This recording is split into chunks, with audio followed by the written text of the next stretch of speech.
Hey, welcome back to another episode of Instagram Podcast. I'm your host, Juan, as always, my co-host with me. Hey, Trip. Hey, bud. What's up? How's it going? Not much, man. Just hanging out, just nailing the intro on the first go. How are you doing? I'm doing fantastic. So good that I want to talk about Terror in Resonance. It just fits my mood, This show about terrorism and also Promised Neverland children. Yeah. We'll get into that more. It was fun. It was a good show. It's from 2014, and we kind of slept on it for a while. Yeah, for a while. It has been on, I can say, my my queued list for super long time. It used to be on my Hulu queued list, and I watched it on Funimation. God knows why. It has a dub. That's why. I was fucking lazy. Yeah, that'll do it. I was like, dude, as much as I hate Funimation, I'm just like, sometimes I go, fuck you. You're the only place that has this dub. Damn it. And I just fucking fight with the website the entire time. But that's not what we're reviewing this week. We're not reviewing Funimation, how much they suck dick. We're reviewing Terror. Is it Terror in Resonance or of Resonance? Or Zonkyo no Terror. Yeah, cool. Both. All right, man. Before we get into that, let's talk about important things like ourselves. How are you? Okay.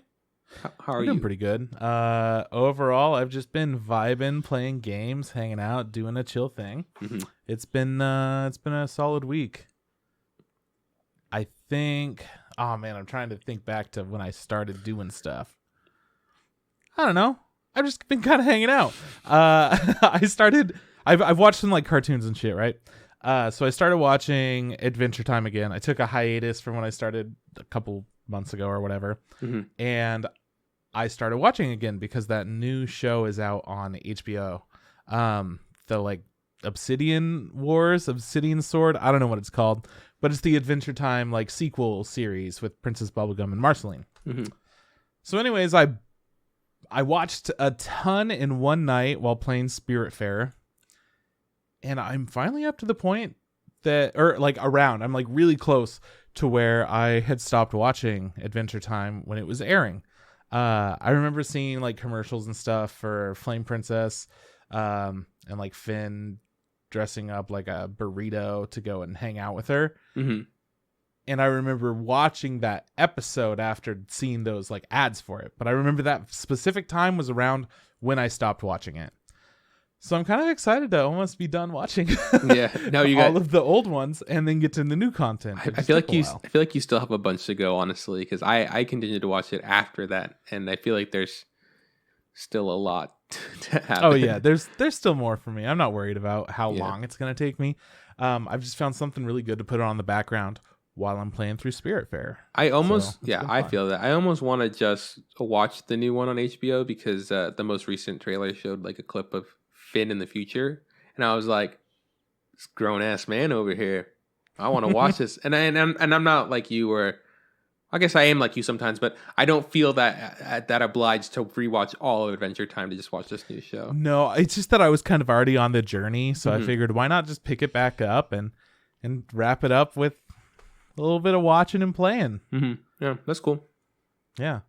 I'll let you know if it's more beneficial to like watch all of Adventure Time, but I don't think it is, because I know that you definitely have watched more than I have, up to some like big plot moments that I'm aware of. Yeah, but I never got to see when it was airing.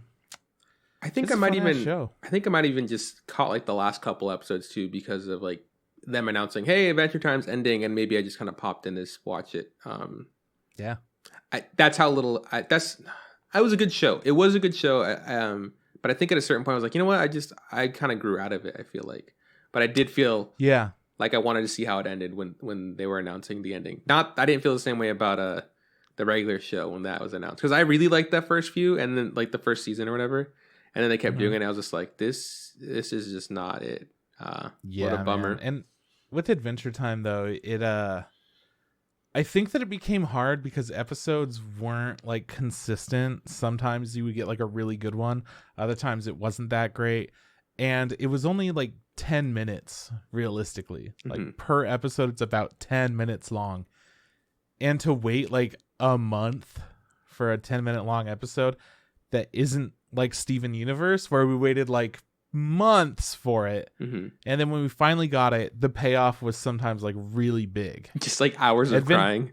Yeah, just like some good emotional moments. But with Adventure Time, it was a lot more just, all right, well, that was a dumb whatever. Mm-hmm. And that would happen consistently. And that's why you kind of grow out of it. But when you're able to binge it, I feel like it's been so much easier. Just throwing it on in the background and having a good time elsewhere. I don't know. Since you've been watching a bunch, do you remember an episode where like Finn and Jake are stuck in some sort of like gladiator arena? And, you know, I think I don't know. They don't want to fight or whatever to get out. And then I think it's Finn. He starts digging a tunnel. Oh, maybe it was Jake. One of them starts digging a tunnel underground, and then the other one just decides to fight. And they become obsessed with fighting, and the other one's just like, just digging this tunnel, having a good time. Do you remember that episode? Familiar. Oh, okay. I don't think I've seen it. Must be a later one, I guess. I remember just really liking that episode. I thought it was like really funny. Sorry, spoilers.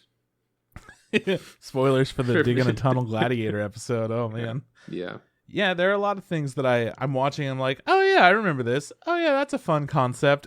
And that's pretty much it. Just being like in trance for little moments.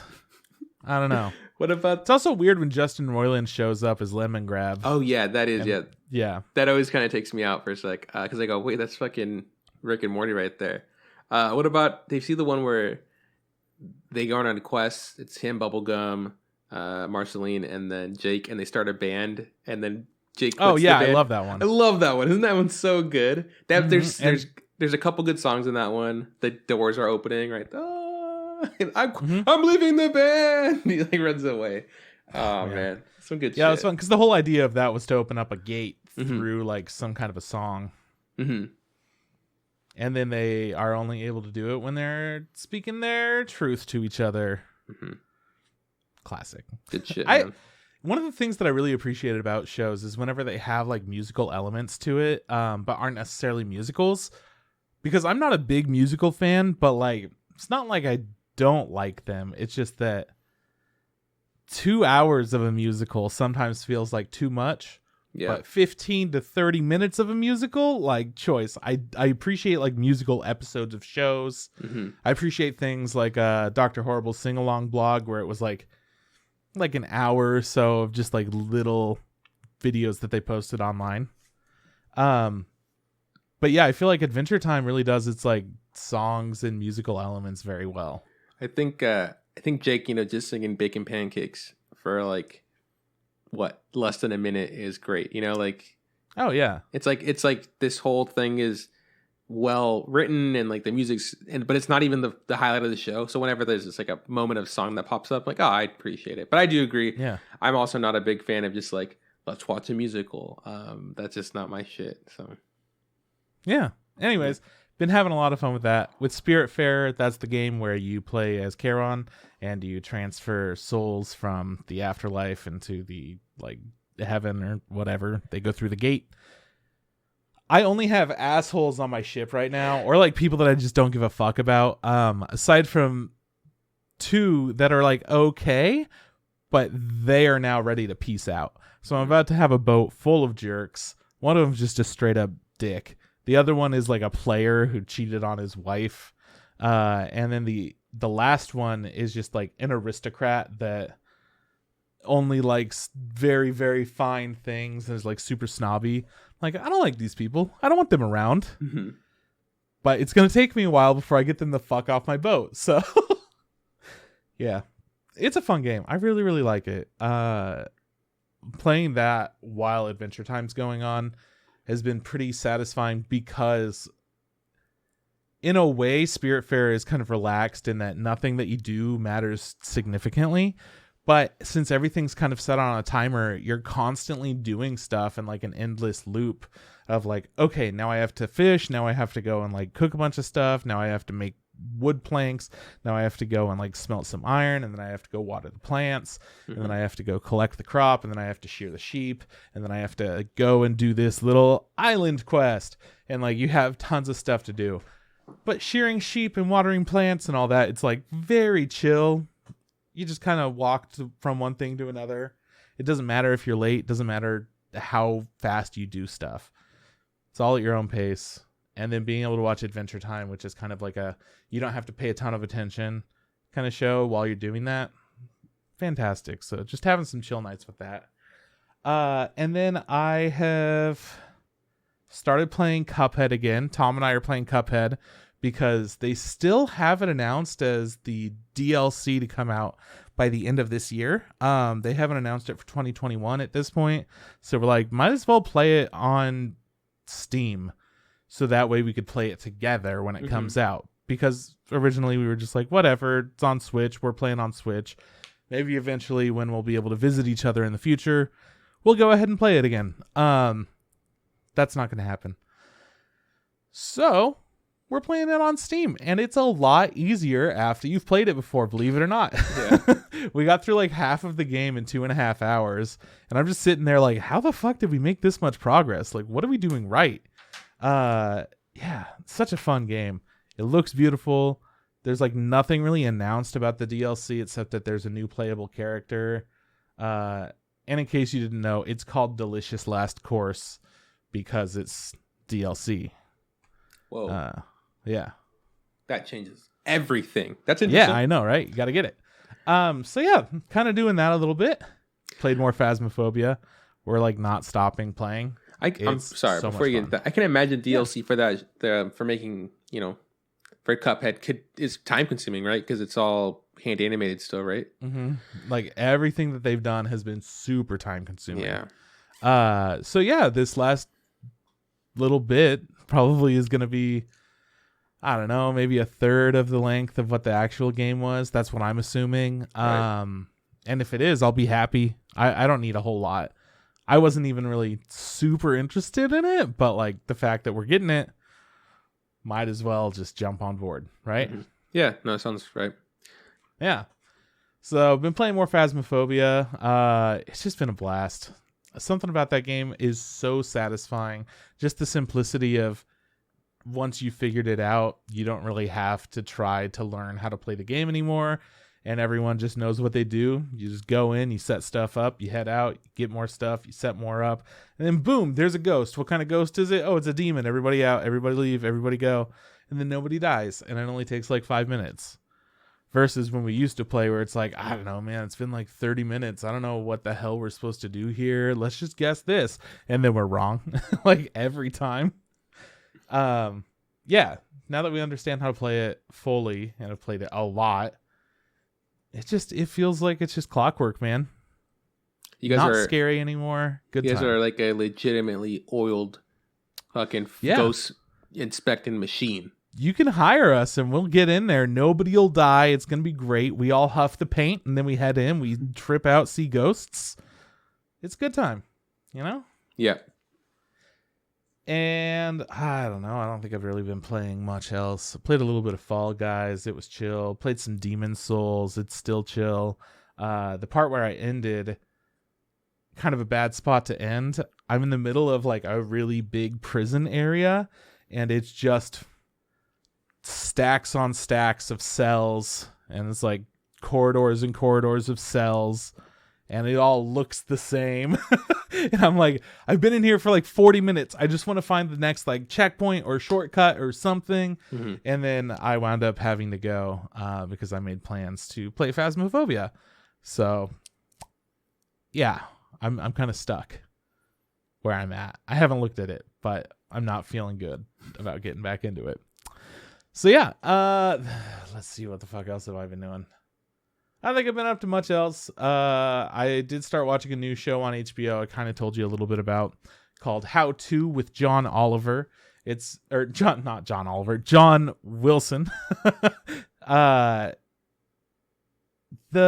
show is produced by Nathan Fielder, who made Nathan For You, who I'm a big fan of. And I heard it originally described as, it's kind of like if a documentary series met Nathan For You. And I'm like, oh, okay, I could be really into that. And then when I found out it was produced by him, I was like, oh shit, okay, this is what's up. This is the real shit. Essentially, it starts out as a basic ass documentary about whatever. The first one was Small Talk. So he's kind of talking about small talk, and he has a very nerdy voice and kind of like socially awkward disposition for all of his narration, for his interviews and questions and whatnot. And he's kind of breaking down how to make small talk with people, whether or not it's worth it, those kinds of things for the people that are anxious out there. And as he's narrating it, like you could tell it's kind of goofy, and he's like making shots at like New York most of the time. And then by the latter half of the episode, he's like talked about all these different kinds of relationships and stuff, and he's like trying to find a cool place to meet people and like where he can make small talk. So he decides to go to Cancun to go on vacation to have a story to tell people and make small talk, right? He goes during the week of MTV's like spring break. Yeah. Yeah. So he's just like hanging out with everyone, partying and stuff, and he meets up with this one dude and like hung out with him for a bit. He had like a party and had people back at his place. And then he keeps running into him later, and he's like, "Hey, Chris, what's going on, Chris? Hey." He's like, "Hey, man. Yeah, I'm just vibing, just doing my thing. Bye." And like will not hang out with this guy until one day where he's like, "Hey, Chris." And Chris is up on like a building like way high up. And he's like, "Hey, dude, what are you doing today?" He's like, "Fucking nothing, man." He's like, "Can we hang out?" Like, not really in the mood for it today. Trying to get out of it. But then they wind up hanging out. And this whole time he's just been like the odd guy out at all of the like parties and stuff because he's older than everybody, and he acts super awkward, and he's kind of like building a narration around how it's still difficult to like make friends and stuff with small talk. So then he hangs out with this guy, and he's like, "Yeah, man, it's just me. I'm the only one that came here." And like, "Hey, why'd you come here?" He's like, "I don't know, man, to get away from everything, I guess." And then they wind up having like a real talk where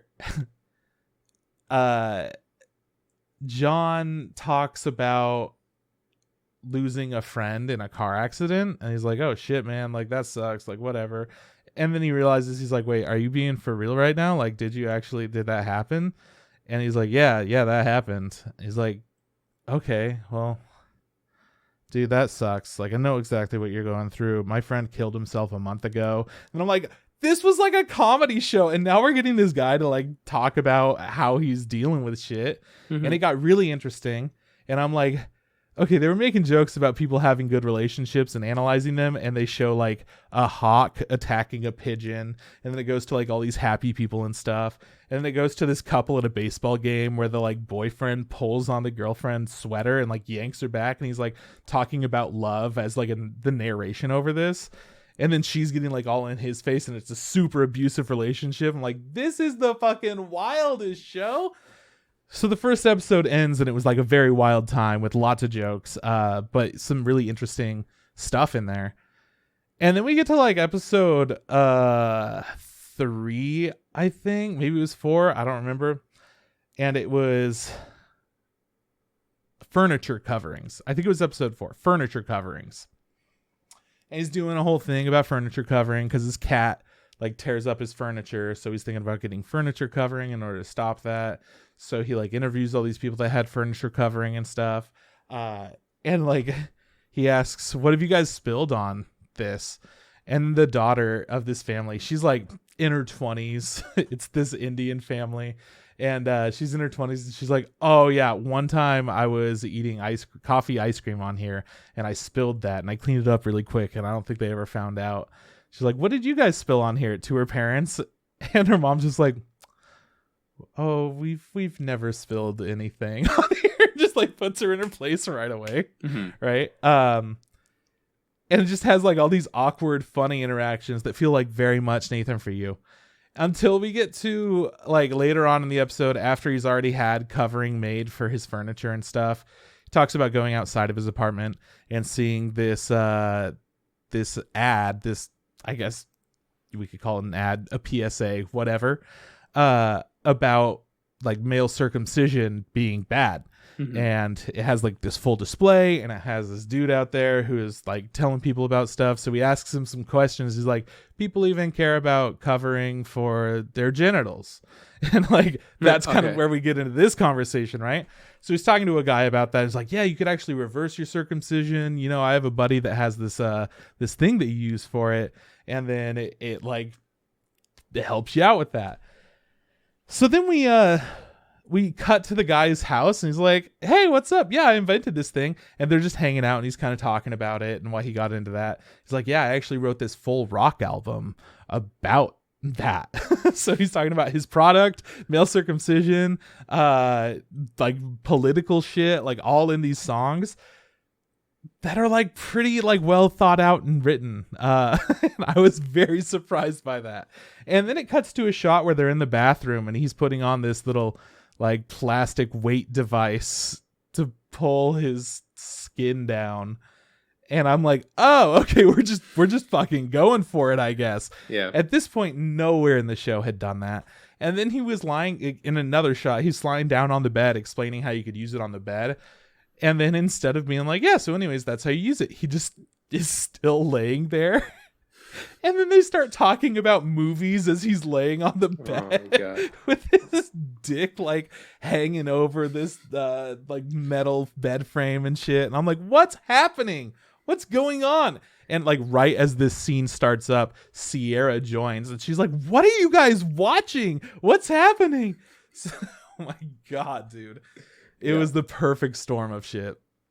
And the show is amazing. I highly recommend it. It goes from the most simple, boring of topics and explores like everything in between that and something that's just on the opposite side of your mind. Like you would never connect these two thoughts, and somehow the most amazing part of the show is the segues between the topics.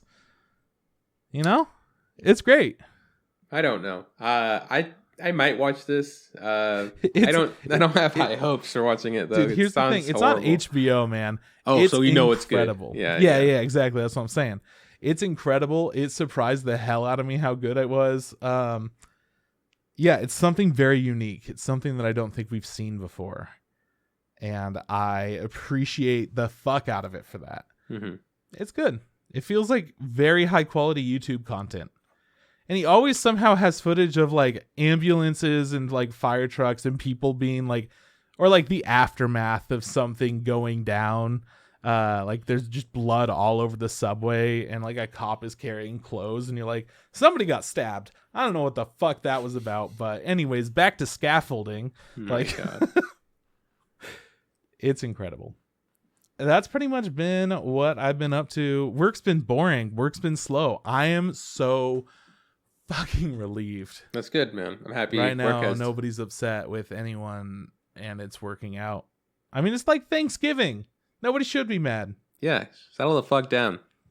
We gave people these cute little like waffle making kits, a little baby waffle maker with like some mix and bowls, and it's cute. It's cute. So we did a little giveaway for that. That's the highlights. That's my week. That's good, man. It's been great. Aside from anime, which we'll talk about in a bit, yeah. I have been going big on anime. I love anime, dude. It's so good. Okay. I'm not going to call you out, but yeah. Okay. Trip said he wants to quit the podcast. He said it, not me.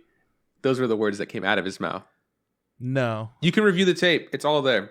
Trip's done. Nah. This is it. This last episode. It's not true. Juan's just looking for any excuse to get out of this stupid show. I don't have to. Neither of us actually like anime. I want to go on record and say I'm only watching anime because of this podcast. You show up every week having watched goddamn nothing. None. And I'm carrying the show. It's been like Atlas That's not over true. here, mother. Hold on. That's not true. I watched 11 episodes of anime this week. Okay, leave me alone. Anyway, I'm just saying, if you're gonna call me out, I will absolutely fire back. Because I love you, and I only do that. No, fuck you. Go kill yourself, you piece of shit. I hate you. No, we will one day no longer do this show, but that is not this day. The show continues. Unless I die before next week, we'll see. We'll see. All right, I'll get there fast. What have I been to? So Sierra's grandpa came into town for a couple days. He was like delivering Christmas presents for everybody. So that took up a lot of my Friday and Saturday. This man loves to, this guy likes to talk, but he loves to talk about golf. And one of the gifts he gave me was a set of golf clubs. Damn, they're not, girl. Which is nice. They're not like brand new golf clubs. They're like golf clubs that he's made, and he had a bunch of golf clubs. Like he brought a set for me, a set for Isaiah, and a set for Jory. Everybody else, all the other men in his family, have received their set of golf clubs. So it was our turn to get ours, which is good. But I don't know anything about golf. Besides the golfing unit we had sophomore year in high school, and then there was a golfing unit. My class had a golfing unit at least. What the fuck? Where did you guys golf? I think we just had a shitty field. Yeah, the really shitty fields where we golfed. That seems dangerous. It was very dangerous. Yeah. Were other people using the shitty field? I think they split it. Yes, I think they split it up into people. Oh my god! It was like you either did golf or something else. Like it was split to two. Kind of like when it was like people, you either got to do lacrosse or field hockey. That was that kind of thing. I got stuck with golf, which is fine. But anyways, I've never really played.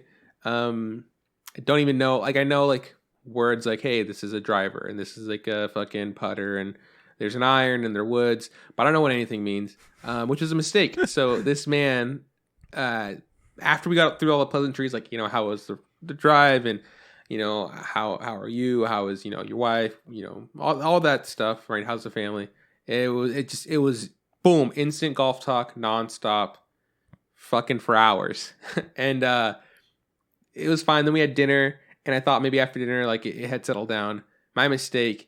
He comes downstairs and he brings out his laptop. He's like, hey, come check this out. He shows me his golf game that he plays religiously every day. Because if he misses a day, he misses a streak, which means he gets less experience. He's on a 130-day streak. So he's like, got to play his 18 holes. So I was like, that's cool. Me being, nice. Because I was like, yeah, obviously I'm not really into golf like you are, but this is important to you. I'll, pay attention. Yeah. And then he made me play a bit. He's like, hey, come on. I've show you the mechanics. Now you get in there and do it. I was like, all right. So I did. The first hole I did poor. It took me a while to get there. At the second hole, I lost the ball. And I was like, oh, sorry. And like, whoops. And then he goes, that ball cost me $1. I was like a pretend dollar, like a, dollar in the game or something, or like a real dollar. He's like, well, no, it's like, I had to put real money to convert it to virtual money. And with that virtual money, I buy golf balls. And I was like, so I honestly got lost $2. Then they go, yeah. And I go, wait, we're on hole 3. How many more do I have? It's like, you've got, 15 more to go. I was just like, I don't want to lose you any more money. But he wasn't having it. So I had to play the rest of the game. So I had to focus a lot more. I had to like try to not suck, horrible at it, which is that seems like such a predatory ass. Okay, it was pretty stressful. I was like, holy shit. I did get a hang of it like midway through the game, and like I wasn't ever getting pars. I was getting like bogeys, which is like 1 over par. You see, look at me talking all golf now. I think I did get par a couple times. I was like, oh, that's pretty cool. I got 1 eagle, which is one below par. No, not eagle. It's called birdie. The one, yeah. Eagles, yeah. The one below that one. And the one below that one's a hole in one. Anyways. So I was like, okay, this isn't bad. It was fine. I was really relieved when I got through all 18 holes. And he was like, yeah, I was like, okay, cool. It's almost midnight. It's like 11:20. And he's just like, all right, let me show you the stats. So then he takes me to like another page where he's showing me his player profile and like all the achievements he's had. And, he's like, this is my golf club, kind of like this, like a clan. Like it's just called a golf club, a clubhouse. That's what they're called. And he's just like, this is my clubhouse. I've worked really hard at it, blah, blah, all this stuff. I'm like, cool. And he's like, yeah, so if you decide to play, like you can join my golf house. What did it say? What did it call it? Clubhouse. Yeah. Fuck. And I was like, I was like, well, how many people in your clubhouse? And he's like, well, it's just me. I was like, oh, damn. And I go, I don't know, man. And then he was talking to me more about it. Not only does he have to buy the golf balls trip, he also has to buy the clubs in the game. So the golf clubs he was using cost him $30. And I was like, it's a free game, but you play for your balls and you pay for your golf clubs. And I was just like trying to like wrap my head around it. And I go, wait, hold on. So there's no like free balls, like there's no free clubs. Like it's like, oh well, there are free clubs that you unlock the more you play. Like, and there's also like free golf balls, like unlimited golf balls that they give you. You can play no matter what you want. Like, okay, cool. So there is like most freemium games. Yeah. You know, there is a built-in mechanic for you to play the game without actually paying for money. You know, paying real money. But he says, but those golf balls are horrible. Like you can't get anything done with those. You have to buy the good ones. And I go. And he's like, then he buys the cheapest balls too. Like there's $10 balls, there's $15 balls. Like, oh my god, this is the part that really fucking set it in stone. I was like, there's no way I'm playing this, like ever gonna play this game. He had showed to me that next to the golf ball, where you kind of like on the screen, like in the UI, where you kind of click up or down, kind of like you would in like I guess like a bowling game or something, or tennis. Oh, no, pool game, you know, to add spin to it, you know, backspin or whatever. But below it, there's a little box, and it's like a little, it's like a white box. And he goes, so that box indicates when the ball gets worn out. So when that white slowly fades all the way to black, that ball is no longer good. You have to throw it away. So even if you buy all your balls and play them and never lose them, you will eventually wear them out and have to buy new balls. Like they're like, I'm sorry, Owen, I cannot in good conscience play this game. Like no, like there's no way. So that all of that took up to almost midnight, and I was like, great, I have to go to bed because guess what? Tomorrow at 9:50 we have our tea time because we are going golfing, real golfing, and I was like, this should be fun. So. You know, golfing actually wasn't that bad. Like, it took a lot. You expected it to be bad? Well, I expected it to be. I don't know. I guess I expected it to be kind of like a chore. You know, like, oh, this is gonna, because it's something I've never done before. It's like, oh, I'm just gonna have to do it. It did take a long time. I was out there for almost 5.5 hours, and that's because we suck. Because like we're not good. So it just took us longer to get through the game, but it was like a good time. Like after a while, I kind of got a hang of it, and then I would kind of mess up and not do good. But I was like, it's okay. It's not like I'm not playing for like a serious, like sport. Like it's not sport. I mean, like a serious game. It's like it's just, you know, I'm just kind of out here doing something that like Sierra's grandpa likes to do, and you know, it's nice. I think I got one birdie in the whole time we played, which is like, that's big. Not birdie. Par. That's what I did not get a birdie. Par. I was just like, which was big for me. It's like, oh my god, that's pretty big still. Like, I mean, he's like, you have to get this thing there in 3 strokes, and I got it there in 3 strokes. Did the thing. Sure did the thing.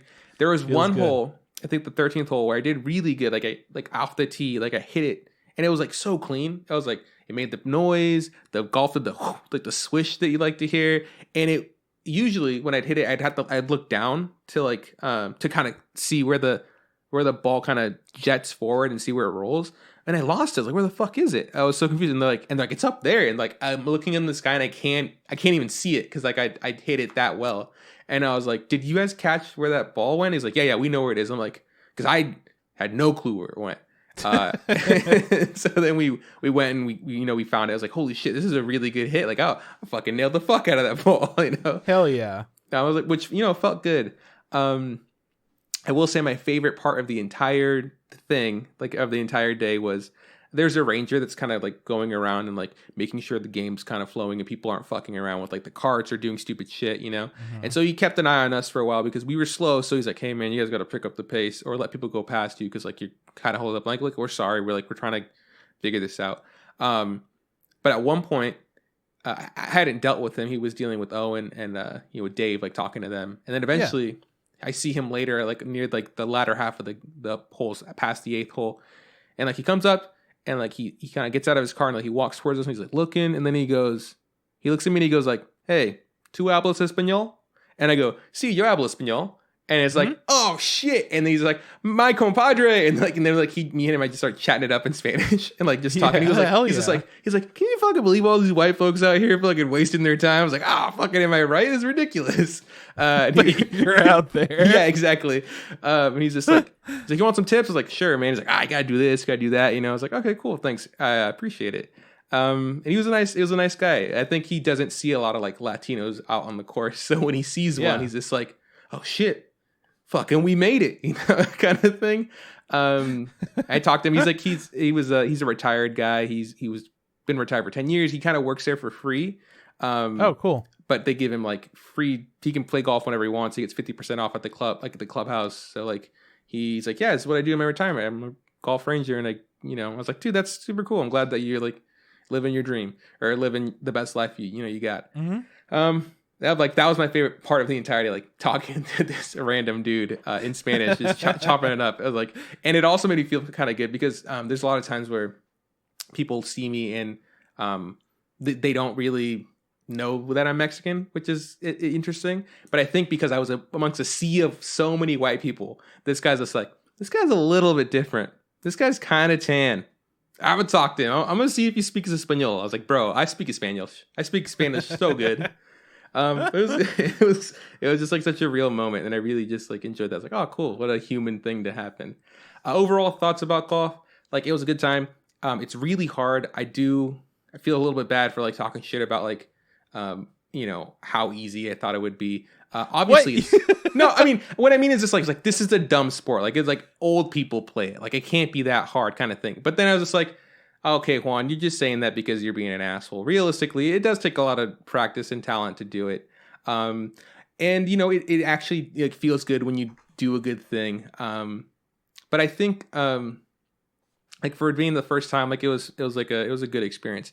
And I think that I'd like to actually play it more in the future. And like not like anytime soon. Like I'm not like, oh, gotta get in the links next week kind of thing. But I think maybe sometime like late next year, it'd be cool to like look into like getting lessons and like figuring out like actually how to play the game.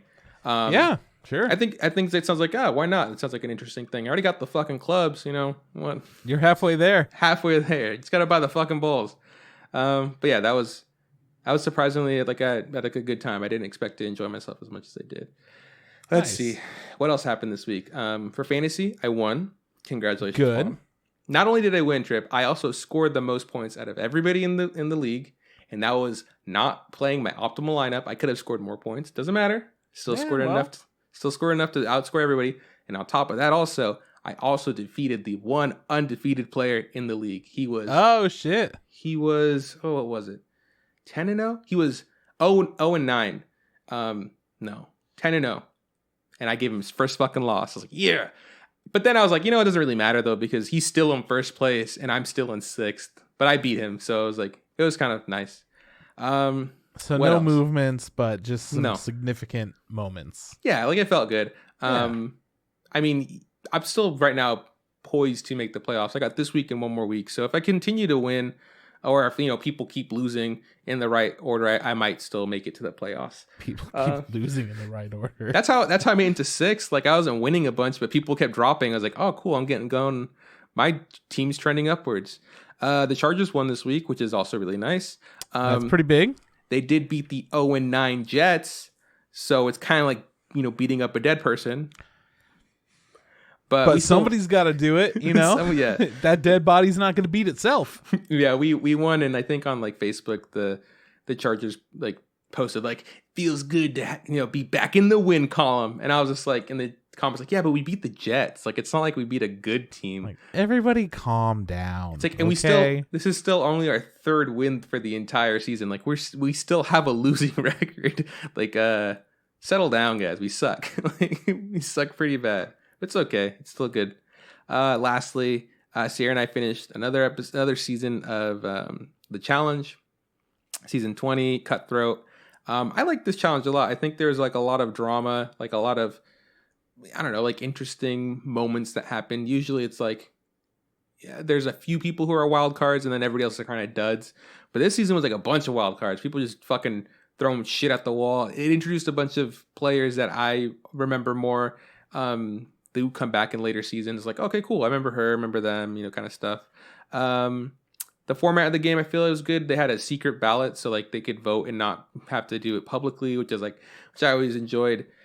And like the eliminations, like were fine. And my favorite elimination I've ever seen, I think, of the challenge happened in this season, where a player who was actually competing in this season got invited to come back to kind of play as like they called them, I don't know, hitmen or something like that, or free agents. Oh yeah, just some like cool, edgy. Yeah. The muscle or something like that. I don't remember what it's called. But they brought him in there. It's like, hey guys, you thought you were going to compete against each other? Nah, you're competing against this guy.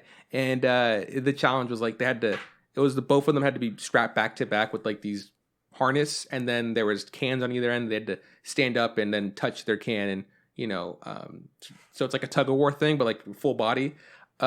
This CT comes in and takes out Johnny Bananas in 15 seconds. He literally he kind of puts a little weight, and then he just stands up and carries him like a backpack and just like walks over to the thing and then turns around and like falls backwards. So Johnny hits the can instead of, all he had to do was like tap the can, like, okay, knock it over and win. But CT's like, nah, fuck that. I'm going to knock you into it. So he just like kind of goes back and like, boom, nails him into it. I was like, oh my God, what a fucking monster. Dude, power move. It was so funny. And then the guy that had to go against him, all he had to do was last more. Actually, it wasn't 15 seconds. It was 18 seconds. He's like, he had to last more than 18 seconds. And so this guy weighed a little bit more than Johnny, so he's heavier. So CT was starting to muscle him up, but it was like, cool, it doesn't matter. Like, you lasted longer than Johnny, so he got sent home, which is really funny. And then what's even funnier than that, then they have like a clip of like the people back at the house, and they're all reliving the moments, like, oh my God. And then he fucking just lifted Johnny Bananas up like a backpack, and they're like,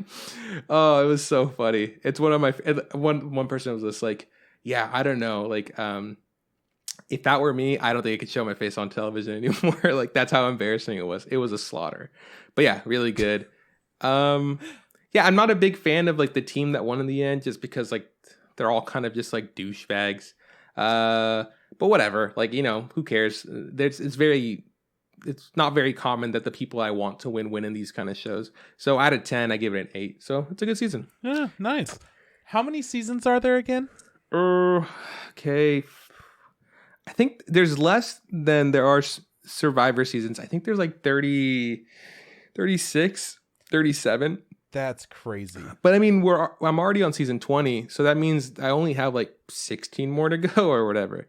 And it's nuts how many seasons there are, though. Like this show that I never even knew about was on for 36 seasons. Yeah, and it's still going on. The new season starts in December, and I think did I mention it to you that Sierra and I have decided we're going to do a fantasy football thing, but for the challenge.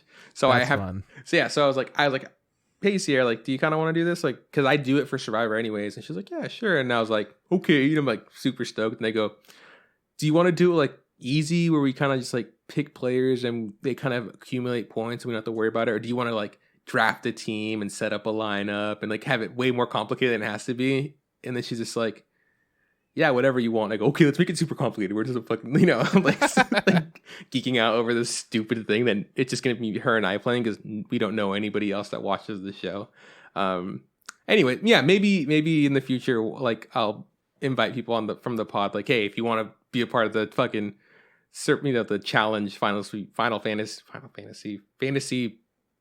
It's not fantasy football. What's it called? Fantasy Challenge. Hit me up. Maybe you can participate with Sierra and I. But we got to work out the kinks. The big thing is that because like every season has different varying rules, I can only kind of guess how to make a game work from the last season. Like, cool, these last 3 seasons have kind of gone like this.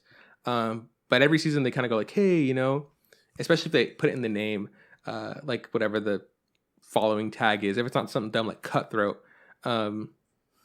it's hard to guess what the new rules are going to be. Like last season was, I don't know, World of Worlds. No, it was Total Madness, which is like, that means nothing. But this season is called the challenge double agent. I was like, what the fuck does that mean? And in the trailers, you're on two teams, buddy. The host is like, hey, this is double agents. So what the fucking are you gonna play for yourself? I was like, oh, like I don't know. So I'm making the rules to the best of my ability, and then we're gonna see how it works with week 1, and then if there needs to be some adjustments, like cool, we'll start week 2. That way we can like make the game fair and balance things out. But yeah, I'm actually like really like juiced about this stupid thing. I'm kind of excited to find out how you guys get it all going.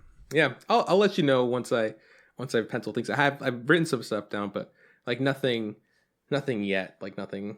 Yeah. Yeah, but I'm excited. Anyways, that's it, man. That's all I've been up to this past week. Plus animating, which just kind of give you. Just kind of do it. Yeah, I am technically behind. But that's okay. I just got to work harder. So, what about you, man? I guess so. What have you been watching for animes? Because I haven't been watching anything. Okay, well, starting off with Crunchyroll, let's go Digimon. It's Digimon. I mean, it's still Digimon, man. Mm-hmm. Nothing special there. I don't even honestly remember what happened in the last episode. I don't remember it like at all, other than Patamon finally being like a part of the crew. But I think it was just they were so separate. Oh yeah, I remember, because as I was watching it, I was like, this is the most pointless episode I've ever seen. Mm-hmm. There's this giant like Torterra motherfucker. It's a like fortress turtle Digimon, has like a bunch of grass and stuff on its back, and it's falling out of the sky along with all these tiny little bomb Digimon, and they're just falling, they're plummeting in the sky, and nothing is happening, and it like doesn't matter, and they wind up succeeding. And I don't remember, that was TK, Tai, and Matt all falling with Agumon, Gabumon, and Patamon. But then the B team right now, they're trying to stop all the boats from crashing into every harbor that exists in the world. So that's their thing. I don't know, man. The show's just fucking dumb. It's fun, but it's dumb. Then let's see. Jujutsu Kaisen. I officially do not give a fuck about it, but I'm going to keep watching it for the sick ass fights and the silly little jokes. I don't care about the characters. The show's just kind of dumb and convoluted. It's fun though. It's just a fun time. So this last episode, man, what even happened? It was another just like whatever kind of episode in my book. It was after the really sick last one where there was a little bit of Lord of the Rings. There was like a giant fight with the demon. And now we're kind of figuring out more and more about the bad guys and who they are. As well as featuring other characters. Oh yeah, the whole point of that last episode, which I also was like, this is fucking pointless.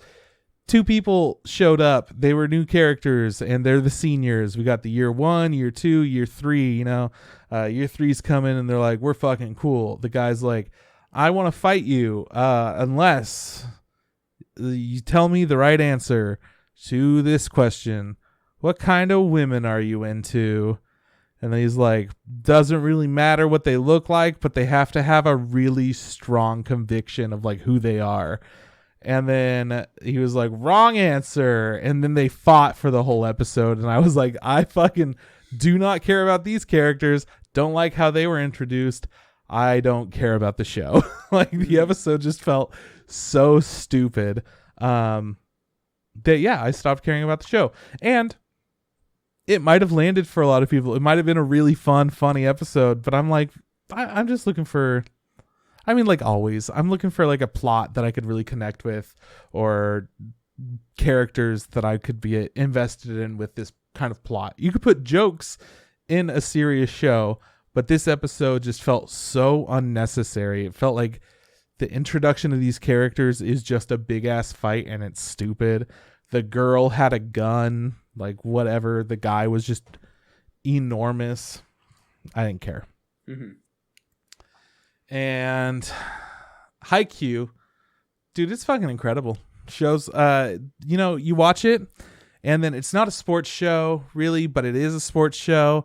And it's not a shonen, but it is a shonen as far as, like, just those epic, grand, like, superpower adventure things go.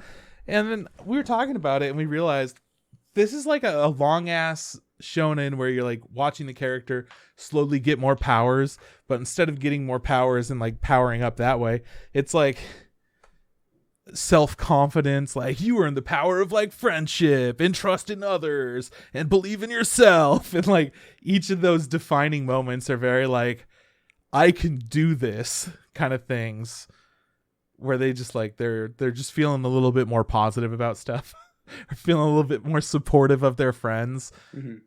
And while that like unlocks new powers and stuff in shonen sometimes, this one's just like, no, it's just genuine support for your friends, and that does help them in like very minor ways, but we're seeing it at use in this this volleyball game. It's fun. I really enjoy it. So yeah, just another solid episode.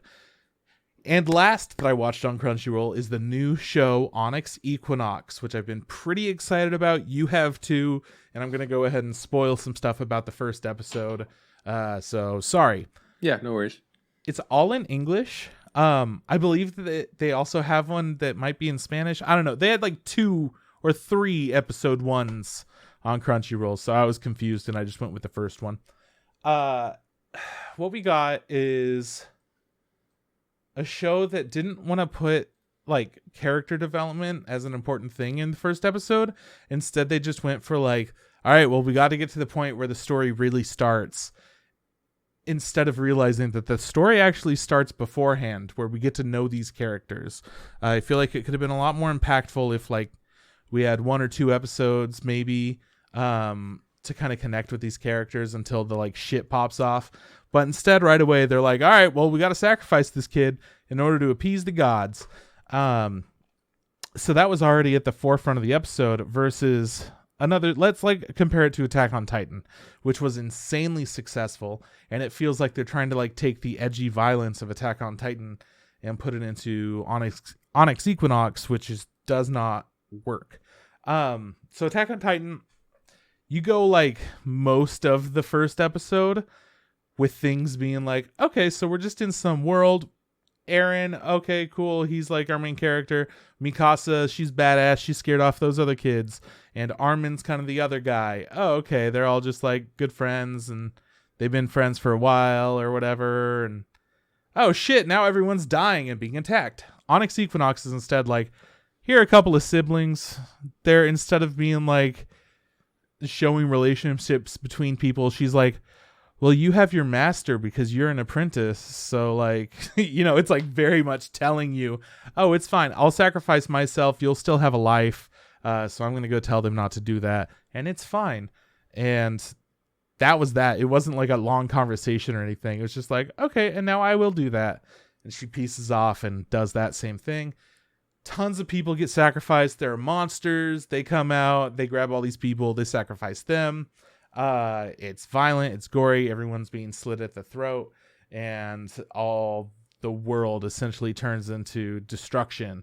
It's very cool colors. I really like the color palette, but in general, it just felt like it was some Aztec, like Mayan, we're killing everyone, whatever kind of shit. Mm-hmm.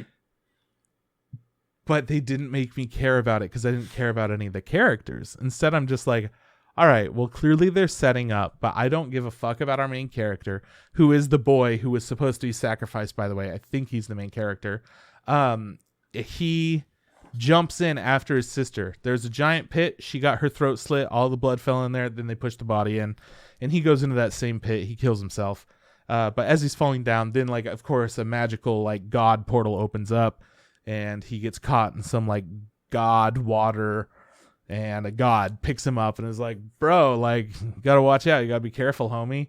And then that's where we're going to start the next episode. So it was just a lot of violence, a little bit of nudity, some swears. Ego Raptor showed up and I was like, what up, Aaron Hansen? And he's like, honestly doing a killer job with the voice, but I can't see him as anything other than Aaron Hansen, Ego Raptor. So that's a little bit tricky. Yeah, going to watch one more episode because I'm interested and I want it to do well, since it's made by a whole bunch of like Latino people. Mm-hmm. And it's one of Crunchyroll's like first actual original shows that are in like the United States instead of a company in Japan that's making it. Yeah, it's also like I think primarily like I think written / created by like women too. So like there's like a lot of good things going for it. It's that you want to root a lot for that I want to support. Yeah, but I think I don't. I don't know. We'll find out. I mean, if you just, that's fair. If you end up watching something and you just don't like it, like you can't make yourself like it, right? Like it's not how things work. I had to quickly look. I was curious, when you said, "Oh, you just watched it in English." So yeah, there's the English version. They also have it in Russian, French, German, Portuguese, and Spanish. Not Japanese though. And they also have a companion podcast, which I'm assuming probably like if you watch the first episode, I'm guessing you watch the companion episode. It's just like, hey, this is this god that you probably have no idea who they are. Let me explain to you who they are, kind of thing. Because unlike Greek mythology, and like even like the Roman stuff or even like Norse stuff, Mayan, Aztec things are not very well known, globally. And that's one of the reasons I'm so interested too, is because whenever they take these different like gods, these different folklore from all different regions of the world, there are some remote areas that don't get a lot of attention, and then there's some large areas that don't get a lot of attention, like all of this. Yeah, that's cool. I'm gonna for sure check it out, just because like it's something that I said I wanted to check out, especially when we had the virtual Crunchyroll. They did promote it a lot, and I remember seeing like multiple panels. So yeah, I hope I like it. But like I said, if it ends up not being for us, it's just not for us. It is what it is. Can't do nothing about that. I want it to be for us. Dude. Anyways, yeah. Don't be bummed out. It's okay. It's okay, Drew. But I just wanted it to be our show. I know, man. It's okay. So that's all the Crunchyroll stuff that I watched. And then going into Funimation, we had Adachi and Shimamura. Or is it Shimamura and Adachi? It's Shimamura and Adachi. All right. I think. I don't know. It's one or the other.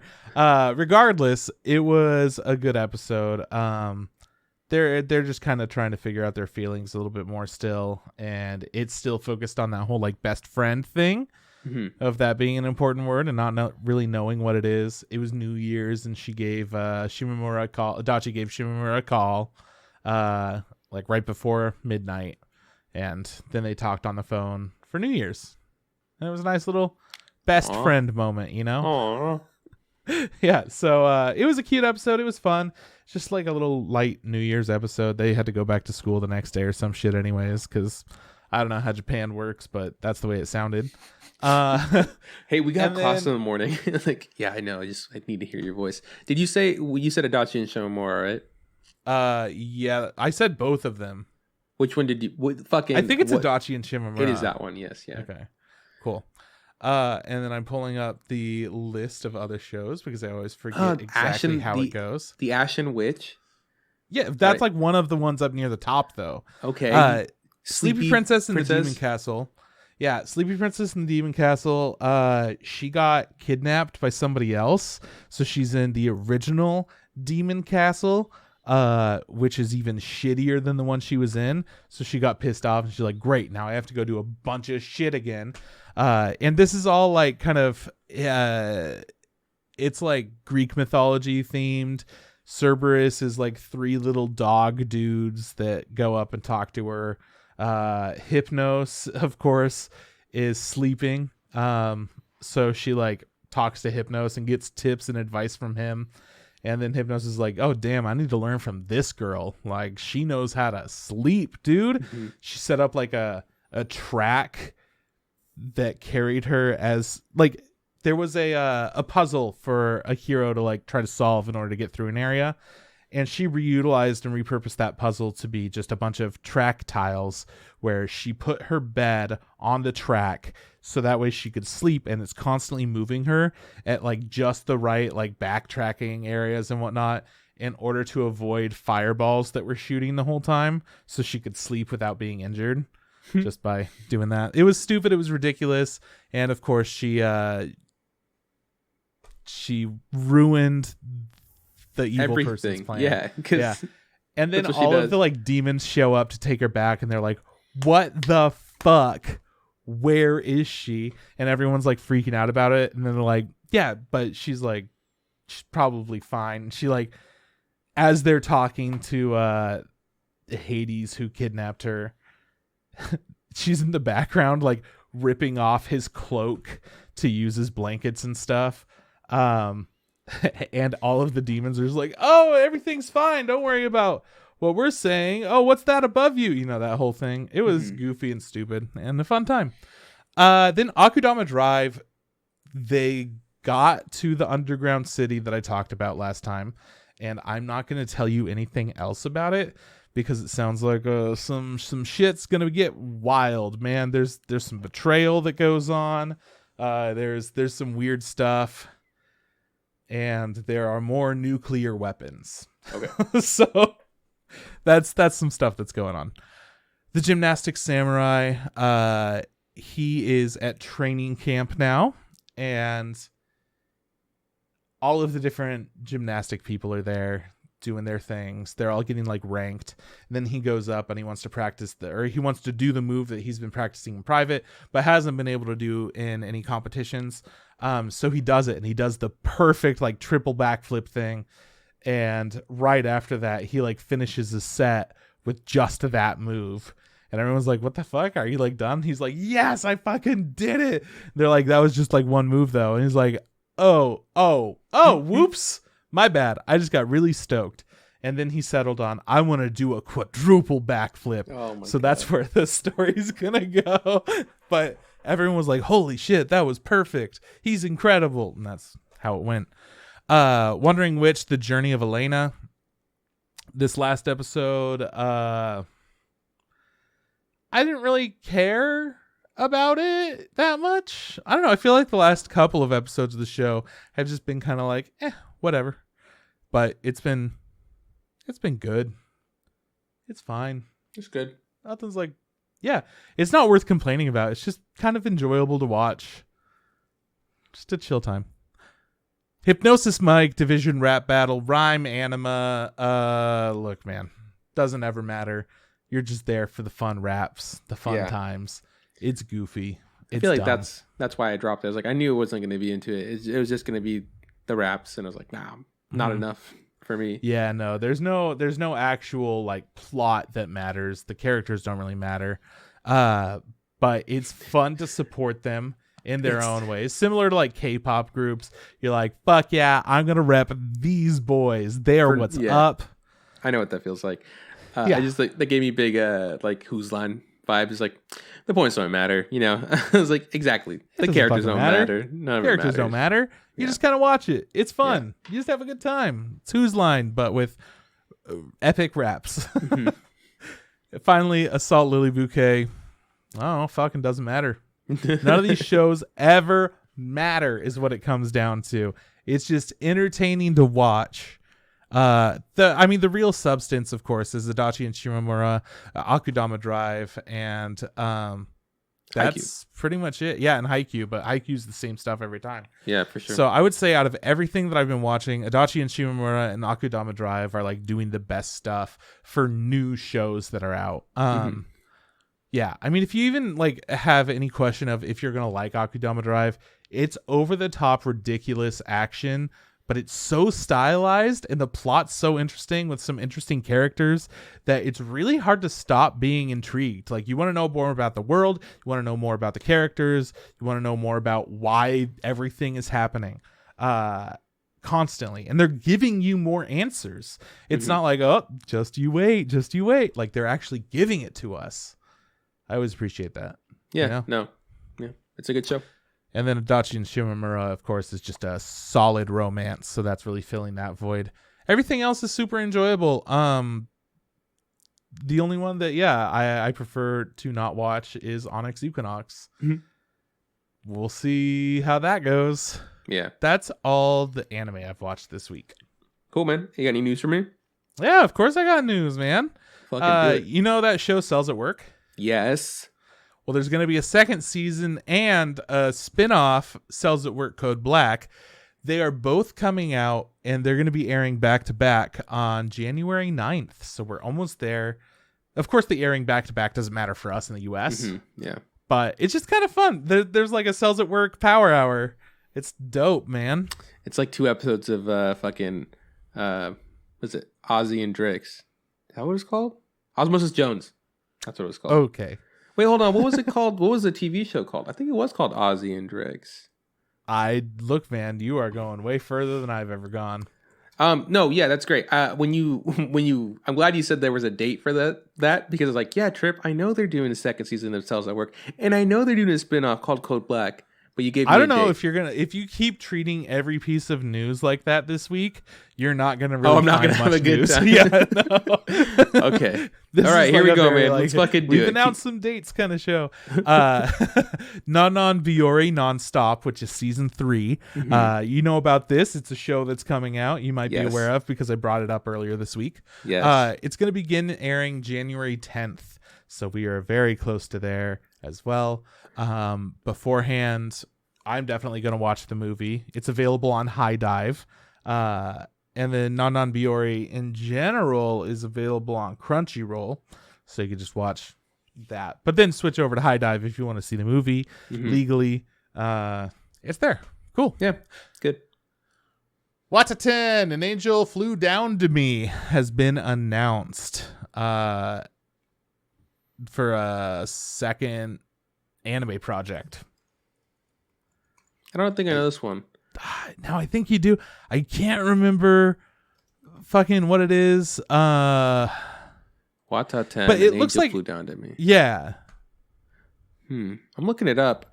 Doesn't look We've that seen familiar. it. We watched an episode of it. We've probably seen it. We for sure have. I cannot remember specifically what's going on. Anyways, it's a second anime project, and it is going to be a probably a chibi show by the art. You know, it looks like one of those. So if you're into it, it's probably not going to be a second season, but we'll see. When did we start the pod? No, it's 2019. This would have been like a year ago. We've seen it, yeah. Then we must have seen it. We must have seen it. Must have not fucking made an impact then. Oh no, not for us, man. We didn't. We moved past it. Also, not for us, but big for a lot of people. Code Geass is going to have a new anime project, and it'll be announced on December 5th. That's cool. That's huge. I think that show has a huge cult following. People love it. Amazing, yeah. Even though like it's like super old, it's still like people still a huge fan of it. I was scrolling through something today, the other day with Sierra on my phone, and then like it was like a Lelouch. People are always recommending it. It's like a Lelouch figure popped up. It's just like, oh, we have to get that. I was just like, we don't have to do anything. Like, guys, settle down. This show's not even that good. It's not even out anymore. You know? Yeah, but I've heard it's good. I think they make those new movies, I think, and maybe even like this might be that new show they were talking about. Good for them, man. If I don't have to watch the old stuff, maybe I'll check out this new one, kind of. Yeah. Maybe. I mean, that's what I did with Yashahime and went like, oh yeah, no, it's for fans. Yeah, it's for people who like this shit. Yeah. Cool. Good for them.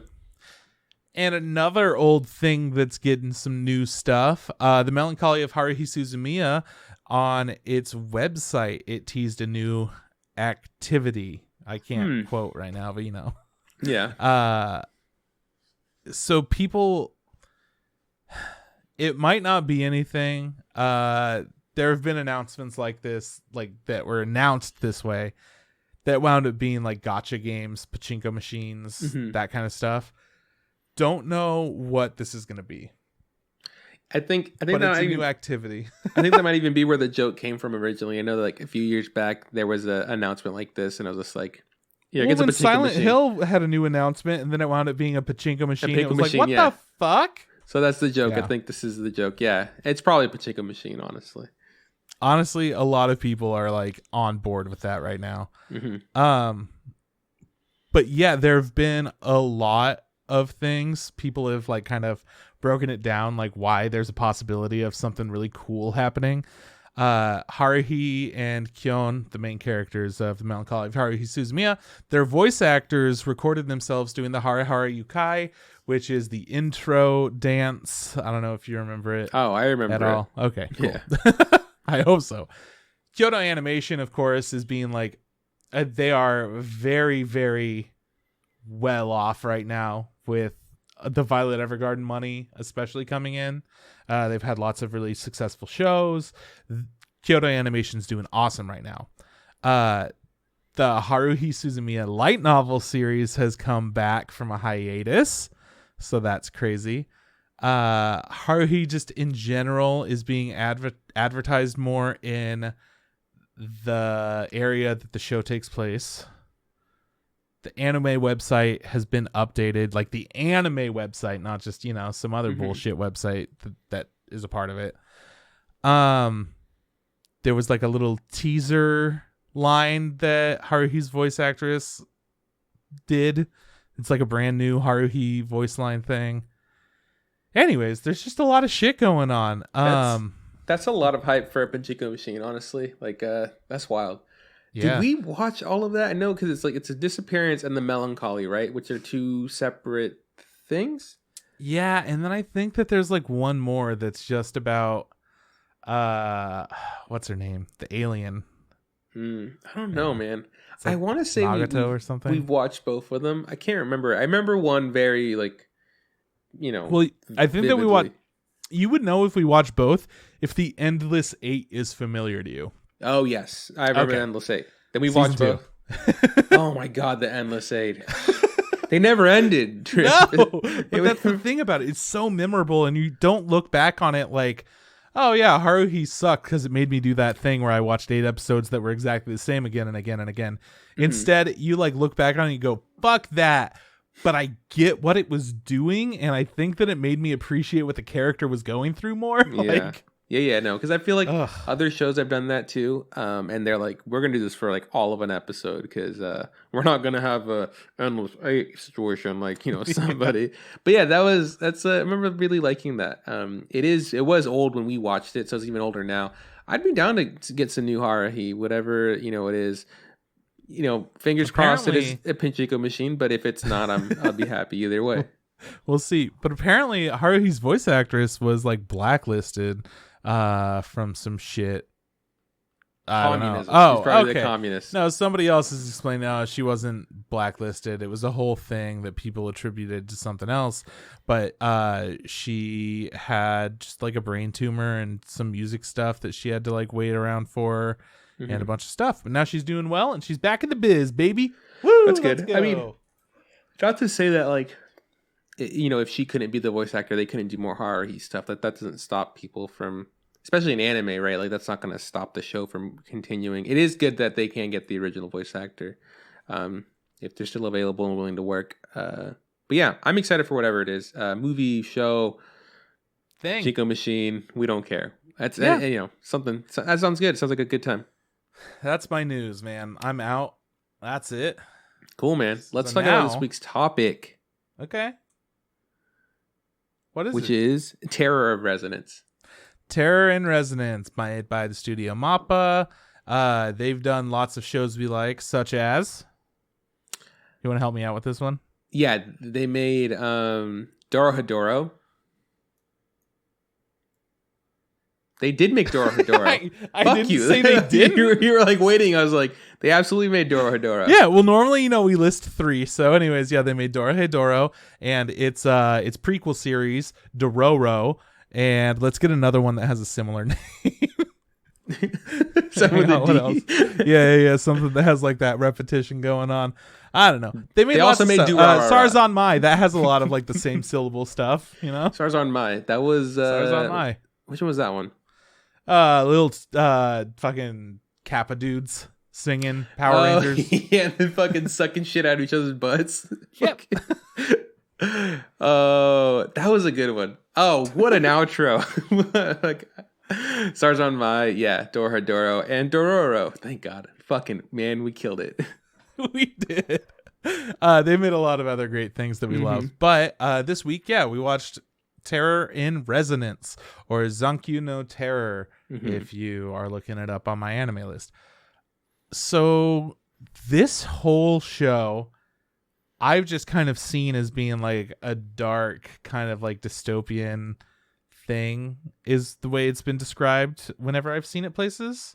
I always thought because like I added it to my watch list or queue in a bunch of places for a long time, and I always thought for some reason it was some sort of post-apocalyptic thing. Like it gave me like kind of at least the cover art, right? Because that's all I saw. Oh yeah, it feels very much like, all right, so some like Japan giant sinks, disaster happened, kind of like an earthquake happened, kind of thing. It wasn't that. It was. I was completely wrong. It wasn't what I thought it was. What was it? It was terrorism. Oh shit! It was terror. That's what the terror is. Yeah, it's terrorism. It's terrorism. It was. How old is this again? 20? Is it 2000? Yeah, this was made in 2014.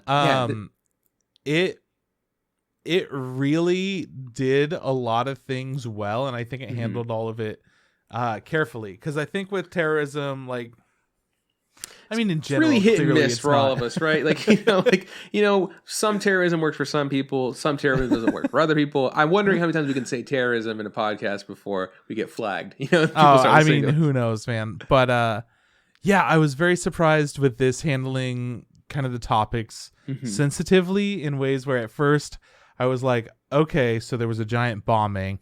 That's a terrorist thing.